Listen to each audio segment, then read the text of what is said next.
Hello friends, welcome to our channel. आज हम करेंगे कोसमोस की एनसीईआरटी की बुक महेश कुमार वर्णमाल की, जिसमें चैप्टर लेंगे हम मध्यकालीन भारत का इतिहास। भारत पर मुस्लिम आक्रमण।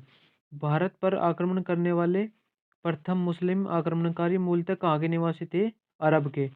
वर्ष 711 ईस्वी में भारत पर सर्वप्रथम मुस्लिम आक्रमण किसके नेतृत्व में किया गया? उबैदुल्लाह के नेतृत्व में। नोट: वर्ष 712 ईस्वी में मोहम्मद बिन कासिम ने सिंध के राजा दाहिर को पराजित कर थट्टा के समीप स्थित देवल बंदरगाह पर अधिकार ले लिया। सिंध के क्षेत्र में मोहम्मद बिन कासिम ने अंतिम विजय किस नगर पर प्राप्त की? अंतिम विजय मुल्तान स्वर्ण नगरी पर। भारत में जजिया कर लगाने वाला प्रथम शासक कौन था? मोहम्मद बिन कासिम। सिंध क्षेत्र में अरबों द्वारा किसका प्रचलन प्रारंभ किया गया? ऊंट पालन तथा खजूर की खेती। अरबों के पश्चात भारत में किन विदेशी आक्रमणकारी का आगमन हुआ? तुर्कों का। तुर्कों में गजनी वंश की स्थापना किसके द्वारा की गई? अल्पकदीन गजनी के द्वारा। भारत पर प्रथम तुर्की आक्रमण किसके द्वारा किया गया? सुबुगुद्दीन गजनी के द्वारा। वर्ष 712 में भारत पर सर्वप्रथम सफल मुस्लिम आक्रमण करने वाला कौन था? मोहम्मद बिन कासिम। सुबुगुद्दीन गजनी ने अपने आक्रमण के दौरान पश्चिमोत्तर भारत के किस हिंदू शाही शासक को पराजित किया? जयपाल को। महमूद गजनवी द्वारा वर्ष 1025 में सोमनाथ मंदिर पर किए गए आक्रमण के दौरान गुजरात का शासक कौन था? भीम प्रथम। नोट: महमूद गजनवी ने भारत पर 1000 से 1027 ईस्वी के मध्य 17 बार आक्रमण किया। इसके आक्रमण का मुख्य उद्देश्य भारत को धन संपत्ति को लूटना था, न कि साम्राज्य की स्थापना करना। महमूद गजनवी के साथ भारत आने वाला प्रसिद्ध इतिहासकार कौन था? अल-बरूनी। अल-बरूनी द्वारा लिखी किताब उल हिंद, उत्बी द्वारा कुतुब किताब उल यामिनी तथा फिरदौसी होम पूर्व का होमर द्वारा शाहनामा पुस्तक की रचना की गई। महमूद गजनवी के पश्चात मोहम्मद गोरी द्वारा भारत पर प्रथम आक्रमण किस वर्ष किया गया? वर्ष 1175 मुल्तानों पर। मोहम्मद गोरी को वर्ष 1178 में अहिलवाड़ा पाटन पर आक्रमण करने के दौरान किसके द्वारा पराजित किया गया? भीम द्वितीय मूलराज। तराइन का प्रथम एवं द्वितीय युद्ध किसके मध्य लड़ा गया? मोहम्मद गोरी तथा पृथ्वीराज तृतीय के। तराइन का युद्ध। प्रथम युद्ध 1191 ईस्वी में मोहम्मद गोरी का पराजित। द्वितीय युद्ध 1192 ईस्वी में मोहम्मद गोरी की विजित। मोहम्मद गोरी ने कन्नौज के शासक जयचंद को किस युद्ध में पराजित किया? चंद्रावर के युद्ध में, जो 1194 ईस्वी में हुआ था। मोहम्मद गोरी के साथ भारत आने वाला प्रसिद्ध सूफी संत कौन थे? शेख मोइनुद्दीन चिश्ती। सिक्कों पर देवी की लक्ष्मी की आकृति किस मुस्लिम शासक द्वारा बनवाई गई? मोहम्मद गोरी के ने। बख्तियार खिलजी मोहम्मद गोरी का एक साधारण दास था, जिसने बंगाल और बिहार पर विजय प्राप्त की। इसने अपने आक्रमण के दौरान नालंदा एवं विक्रमाशिला विश्वविद्यालय को नष्ट कर दिया। मोहम्मद गोरी की मृत्यु के पश्चात उसके साम्राज्य पर किन तीन गुलामों का नियंत्रण स्थापित किया? यल्दौज, कुबाचा तथा कुतुबुद्दीन ऐबक। भारतीय जनता के लिए हिंदू शब्द का सर्वप्रथम प्रयोग अरबों द्वारा किया गया था। गुलाम वंश 1206 से 1290 ईस्वी तक। गुलाम वंश की स्थापना किसके द्वारा की गई? कुतुबुद्दीन ऐबक के द्वारा। 25 जून 1206 ईस्वी में कुतुबुद्दीन का राज्याभिषेक किस स्थान पर किया गया? लाहौर। कुतुबुद्दीन ऐबक ने अपने साम्राज्य की स्थापना किसे घोषित किया? लाहौर। भारत में तुर्क राज्य का संस्थापक कुतुबुद्दीन ऐबक को माना गया जाता है। कुतुबुद्दीन ऐबक ने कभी सुल्तान की उपाधि धारण नहीं की। इसने केवल मलिक और सिपह सलाहकार का पद धारण किया। कुतुबुद्दीन ऐबक को उदारता तथा अत्यधिक दान देने के लिए कौन सी उपाधि दी गई? लाख बख्श की उपाधि। अत्यंत सुरीली आवाज में कुरान पढ़ने के कारण ऐबक को किस उपाधि से नवाजा गया? कुरान ख्वाह। भारत की प्रथम मस्जिद कुव्वत उल इस्लाम की स्थापना किसके द्वारा की गई? कुतुबुद्दीन ऐबक के द्वारा। कुतुबुद्दीन ने सूफी संत ख्वाजा कुतुबुद्दीन बख्तियार काकी के नाम पर कुतुब मीनार का निर्माण प्रारंभ करवाया। कुतुबुद्दीन ऐबक की मृत्यु कब हुई? वर्ष 1210 ईस्वी में चौगान खेलते समय घोड़े से गिर जाने के कारण। कुतुबुद्दीन ऐबक की मृत्यु के पश्चात उसके पुत्र आराम शाह की अपदस्थ कर गुलाम वंश का अगला शासक कौन बना? इल्तुतमिश। इल्तुतमिश सुल्तान बनने के पूर्व किस प्रांत का सूबेदार था? बदायूं का सूबेदार था। दिल्ली सल्तनत का वास्तविक संस्थापक किसे माना जाता है? इल्तुतमिश को। इल्तुतमिश दिल्ली सल्तनत का प्रथम सुल्तान था जिसने दिल्ली को अपनी राजधानी बनाई तथा बगदाद के खलीफाओं से सुल्तान की उपाधि प्राप्त की।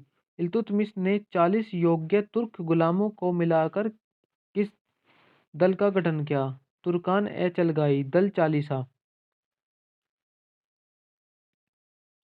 मंगोल आक्रमणकारी चंगेज खां भारत के उत्तर पश्चिम सीमा पर किसके शासनकाल में आया? इल्तुतमिश।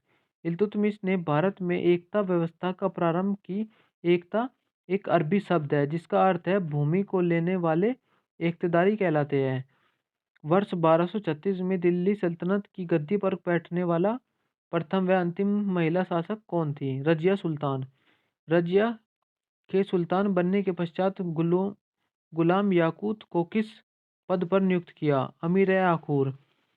रजिया सुल्तान के विरोधी अमीरों ने रजिया की हत्या करवाकर किसने दिल्ली सल्तनत की गद्दी पर बैठाया? बैराम शाह को। बैराम शाह के इस कार्यकाल में नायाब ए मुमतालिका पद का सर्जन किया जिसे संपूर्ण अधिकार निहित होते हैं। इस पद पर सर्वप्रथम एतकीन को नियुक्त किया गया।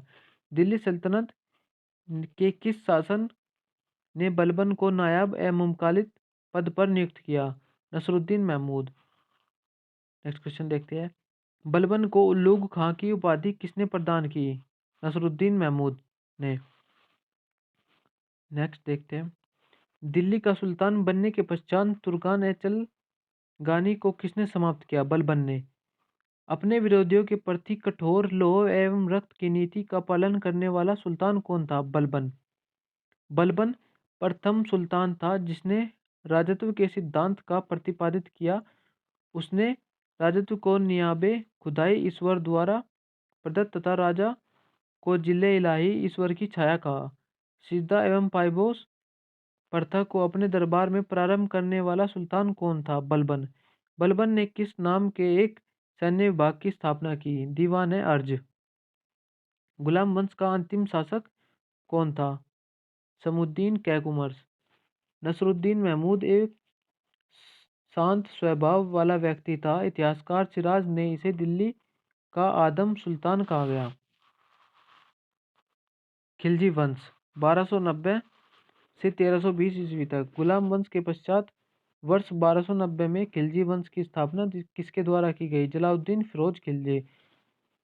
रक्त एवं लौह की नीति को त्याग कर शासन के उदार नीति का अनुसरण करने वाला दिल्ली का प्रथम सुल्तान कौन था? जलालुद्दीन फिरोज खिलजी। वर्ष 1294 ईस्वी में कड़ा मानिकपुर में जलालुद्दीन की हत्या किसने की थी? अलाउद्दीन खिलजी ने। अलाउद्दीन खिलजी के पश्चात के बचपन का नाम क्या था? अली गुरशाह।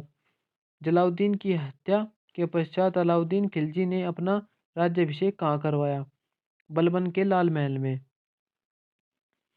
अलाउद्दीन एक साम्राज्यवादी शासक था। यह विश्व विजय प्राप्त करने के साथ साथ एक नए धर्म की स्थापना करना चाहता था। राज्याभिषेक के पश्चात सिकंदर एहसानी या आदित्य सिकंदर की उपाधि किसने धारण की? अलाउद्दीन खिलजी ने। सुल्तान बनने के पश्चात अलाउद्दीन ने प्रथम आक्रमण किस शासक पर किया? रायकर्ण गुजरात का शासक। अलाउद्दीन का सेनापति मलिक काफूर गुजरात विजय के दौरान नुसरत खां द्वारा 1000 दिनार में खरीदा था, इसलिए उसे 1000 दिनारी भी कहा जाता है। वर्ष 1303 ईस्वी में अलाउद्दीन के द्वारा चित्तौड़ पर आक्रमण के समय वहां का शासक कौन था? राणा रतन सिंह। विंध्याचल पर्वत श्रेणी को पार कर दक्षिण भारत पर आक्रमण करने वाला दिल्ली का प्रथम सुल्तान कौन था? अलाउद्दीन खिलजी। अलाउद्दीन के दक्षिण अभियानों का सेनापति कौन था? मलिक काफूर। तेलंगाना वारगिल के शासक प्रताप रुद्र देव द्वितीय ने मलिक काफूर को विश्व प्रसिद्ध कोहिनूर भेंट किया था, जिसे मलिक काफूर ने अलाउद्दीन खिलजी को भेंट किया? अलाउद्दीन खिलजी का दक्षिण भारत अभियान मलिक काफूर द्वारा सर्वप्रथम किस दक्षिण भारतीय राज्य पर आक्रमण किया गया? देवगिरी। दिल्ली सल्तनत का वह कौन सा सुल्तान था जिसने नगद वेतन के साथ स्थायी सेना का संगठन किया? अलाउद्दीन खिलजी। अलाउद्दीन द्वारा सेना में भ्रष्टाचार रोकने के लिए कौन सी योजना अपनाई? घोड़ों को दागने की प्रथा व हुलिया प्रथा। चराई कर एवं ग्रह कर धरी चरी कर लगाने वाला प्रथम सुल्तान कौन था? अलाउद्दीन खिलजी। सर्वाधिक मंगोल आक्रमण किसके शासनकाल में हुए? अलाउद्दीन खिलजी। दिल्ली सल्तनत का वह प्रथम सुल्तान कौन था जिसने स्वयं को खलीफा घोषित किया? मुबारक शाह खिलजी। घोड़े के नाल के आकार की मेहराब का सर्वप्रथम प्रयोग कहाँ पर किया गया? अलाई दरवाजा, दिल्ली के। अलाउद्दीन द्वारा सैनिक को सस्ते मूल्य पर वस्तु प्रदान करने के लिए बाजार नियंत्रण की नीति अपनाई? अलाउद्दीन के बाजार नियंत्रण अधिकारी विभाग। वरीद ए मंडो, शाहना ए मंडो, दीवान ए रियासत मयाना। पद्मावत मोहम्मद जायसी के अनुसार अलाउद्दीन ने रानी पद्मावती की सुंदरता से प्रभावित होकर चित्तौड़ पर आक्रमण किया। बाकी हम कल करेंगे। आई होप आपको वीडियो अच्छी लगी हो तो चैनल को लाइक करें और ज़्यादा से ज़्यादा शेयर करें और सब्सक्राइब करें।